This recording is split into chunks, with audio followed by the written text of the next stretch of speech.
श्री सद्गुरू कृपा अकॅडमीमध्ये आपल्या सर्वांचं स्वागत आहे. विद्यार्थी मित्रांनो, अतिशय इम्पॉर्टंट असा आजचा टॉपिक आहे. जे काही इस्रायल आणि पॅलेस्टाईनमध्ये जे काही युद्ध चालू आहे सध्याचं, तर त्याच्यामध्ये जे काही इम्पॉर्टंट MCQ असतील ते सर्व आपण या ठिकाणी घेणार आहोत. विद्यार्थी मित्रांनो, ऑल एक्झामसाठी इम्पॉर्टंट आहे, स्ट्रॅटेजिक आहे आणि हा पाठ क्रमांक आपला 3 आहे. तर विद्यार्थी मित्रांनो बघा, प्रश्न क्रमांक 1 पहा या ठिकाणी. इस्रायल हा देश खालीलपैकी कोणत्या खंडामध्ये आहे? तर इस्रायल हा देश आशिया या खंडामध्ये आहे. महत्त्वाचा आहे, इम्पॉर्टन्स आहे, लक्षात ठेवा. यानंतर विद्यार्थी मित्रांनो प्रश्न क्रमांक 2 पहा. इस्रायलची राजधानी कोणती आहे? इस्रायलची राजधानी गाझा, बीजिंग, पॅरिस की जेरुसलम?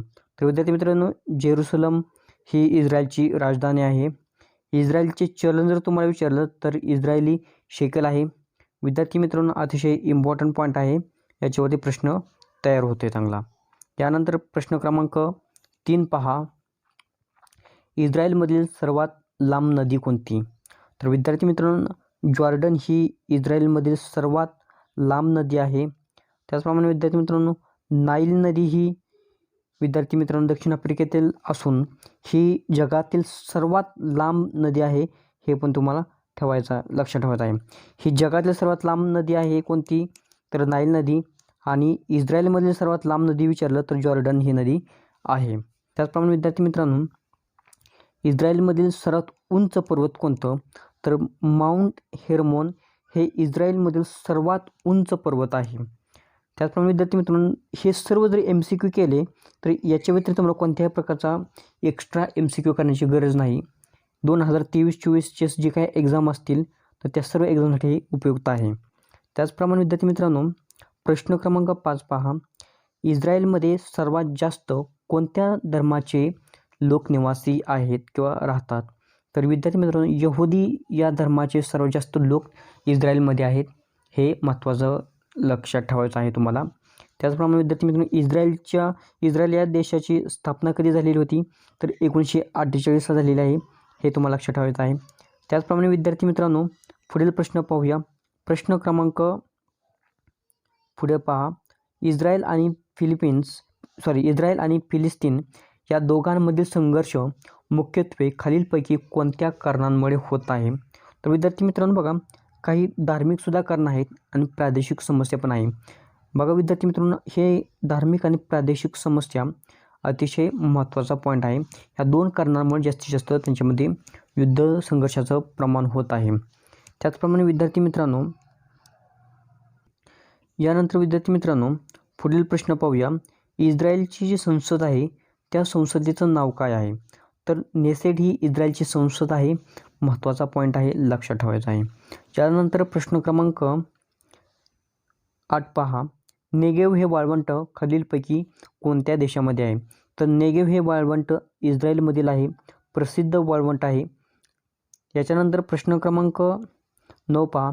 जगातील सर्वात जास्त ज्यू लोक राहणारा एकमेव देश कोणता? Iran, Iraq, Israel, Australia? तर इस्रायल देशामध्ये सर्वात जास्त जगातील ज्यू लोक राहतात. महत्त्वाचा पॉईंट आहे.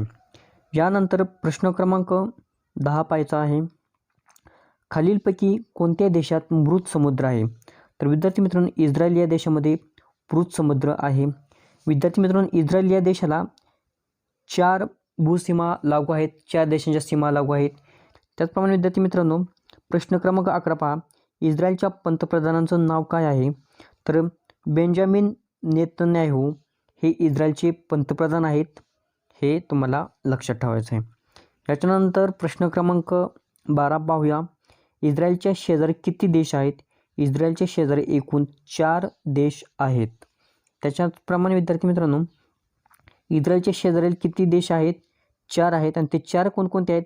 एक आहे लेबनॉन, दुसरा आहे तो सिरिया, तिसरा आहे तो जॉर्डन आणि चौथा आहे तो इजिप्त. यानंतर विद्यार्थी मित्रांनो प्रश्न क्रमांक 13 पहा. इस्रायल आणि फिलिस्तीन म्हणजेच काय पॅलेस्टाईन हे जेरुसलेममधील मुख्य धार्मिक स्थळ कोणतं आहे की इस्रायल फिलिस्तीन संघर्षाचा एक तणावाचं सुद्धा एक कारण बनलं आहे. म्हणजेच इस्रायल आणि फिलिस्तीन ह्यांच्या जे इस्रायलची जी राजधानी आहे जेरुसलम, त्या ठिकाणी एक धार्मिक स्थळ आहे. ते सर्वांसाठी कोणत्या ना कोणत्या स्वरूपामध्ये इम्पॉर्टन्स ठरत आहे. तर त्या धार्मिक स्थळ कोणतं आहे त्या ठिकाणी? तर अल अक्सा मस्जिद आहे त्या ठिकाणी, जे फिलिस्तीनसाठी हे एक धर्मस्थळ आहे, हे तुम्हाला लक्षात ठेवायचं आहे. याचप्रमाणे विद्यार्थी मित्रांनो, जर तुम्हाला या व्हिडिओची जर PDF घ्यायची असेल तर तुम्हाला टेलिग्राम चॅनल जॉईन करणं गरजेचं आहे. या टेलिग्रामची लिंक आहे ती तुम्हाला या व्हिडिओच्या डिस्क्रिप्शन बॉक्समध्ये देण्यात आलेली आहे. त्याचप्रमाणे कमेंट सेक्शनमध्ये गेला तर कमेंट सेक्शनमध्ये सुद्धा तुम्हाला टेलिग्रामची लिंक भेटेल. हा व्हिडिओ जर तुम्हाला योग्य वाटत असेल तर लाईक करा, शेअर करा. त्याचप्रमाणे या चॅनलला सबस्क्राईब तुम्ही जरूर करायचं आहे. त्याचप्रमाणे विद्यार्थी मित्रांनो, प्रश्न क्रमांक 14 पहा. इस्रायल आणि फिलिस्तीन शांतता निर्णय करण्यासाठी खालीलपैकी कोणत्या आंतरराष्ट्रीय संघटनेने मुख्य भूमिका निभावलेली आहे? तर विद्यार्थी मित्रांनो, संयुक्त राष्ट्र म्हणजेच काय? युनायटेड नेशन्स, यालाच काय म्हणतो आपण? UNO. तर विद्यार्थी मित्रांनो, UNO म्हणजे युनायटेड नेशन्सने म्हणजेच काय? संयुक्त राष्ट्राने ह्या दोन देशांमधील म्हणजे इस्रायल आणि फिलिस्तीन यांच्यामध्ये संघर्ष मिटवण्यासाठी मेजर भूमिका बजावलेली आहे. महत्त्वाचा पॉईंट आहे. यानंतर प्रश्न क्रमांक 15 पहा. कोणता पॅलेस्टिनी राजकीय पक्ष म्हणजे फिलिस्तीन राजकीय पक्ष वेस्ट बँकवर राज्य करत आहे? विद्यार्थी मित्रांनो, फताह या ठिकाणी. विद्यार्थी मित्र, पॅलेस्टिनी जे आहेत हे वेस्ट बँक या ठिकाणी पण आहेत.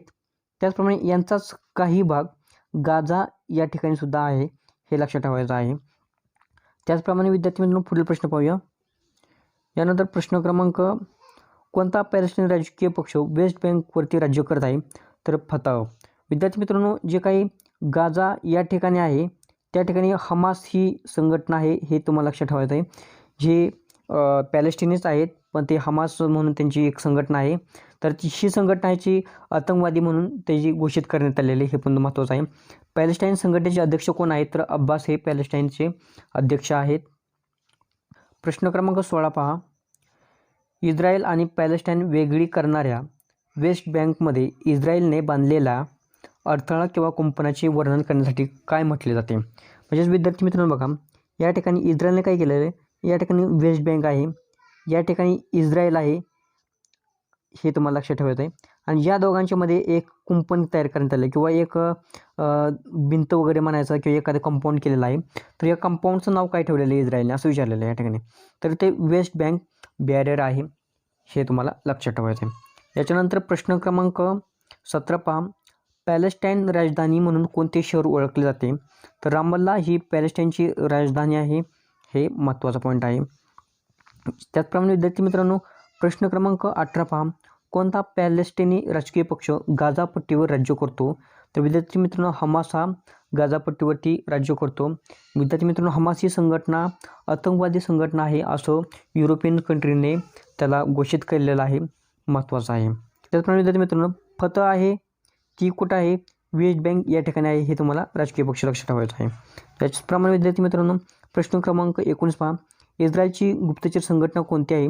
तर मोसाद ही इस्रायलची गुप्तचर संघटना आहे. त्याचप्रमाणे हमास ही एक पॅलेस्टाईनची संघटना आहे, त्याला युरोपियन संघटनेने काय केलं आहे? आतंकवादी संघटना म्हणून घोषित केलेली आहे. यानंतर प्रश्न क्रमांक 20 पहा. इस्रायलचा राष्ट्रीय खेळ कोणता आहे? तर फुटबॉल हा इस्रायलचा राष्ट्रीय खेळ आहे. विद्यार्थी मित्रांनो, या व्हिडिओसाठी जे काही एक्सप्लेन केलेलं आहे त्याची PDF घ्यायची असेल तर तुम्हाला जॉईन टेलिग्राम करा. त्याचप्रमाणे याची जी लिंक आहे ती तुम्हाला डिस्क्रिप्शन बॉक्समध्ये देण्यात आलेली आहे. त्याचप्रमाणे कमेंट सेक्शनमध्ये सुद्धा देण्यात आलेलं आहे. हा व्हिडिओ जर तुम्हाला योग्य वाटत असेल तर लाईक करा, शेअर करा आणि सबस्क्राईब जरूर करा.